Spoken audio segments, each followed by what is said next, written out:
nyuma y'aho nyakubahwa Perezida Vladimir Putin asuriye Ayatollah wa Iran, ubwoba ni bwose kuri Leta Zunze Ubumwe za Amerika, Uburayi, OTAN n'abandi bafatanyabikorwa mu gushyigikira Ukraine.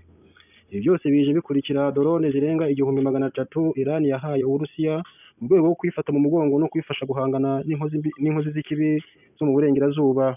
Amakuru y'ibanga yashyizwe ahagaragara n'ikinyamakuru cyegamiye kuri leta y'Uburusiya nuko Iran yemereye Putin intwaro zose bakenera ku rugamba, ndetse n'igisirikare cya Iran kimaze iminsi myiteguro ko isaha iyo ari yo yose cyajya mu mirwano muri Ukraine gushyigikira no gutera ingabo mu bitugu Perezida Vladimir Putin kugira ngo abashe gutsinda inkozi z'ikibi zo mu burengerazuba.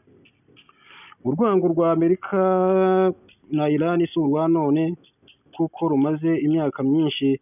Amerika ishinja Iran gukora intwaro za kirimbuzi zirimo nucleaire. Ibyavuye turibuka urupfu rwa general wa Iran Sayyid Qasim wishwe mu ntangiriro z'umwaka wa 2020 n'indege zitagira abapilote drone y'Abanyamerika. Mu gahinda kenshi, amarira menshi, Ayatollah umuyobozi w'ikirenga wa Iran yiyemeje kwihorera, ndetse nyuma y'urupfu rwa Qasim Soleimani no kumushyingura, Iran yarashe mu birindiro by'Abanyamerika biri muri Iraq 9 bahasiga ubuzima, abandi bagenda bapfa gake gake kubera ubwoko bw'ibisasu Iran yabarasheho.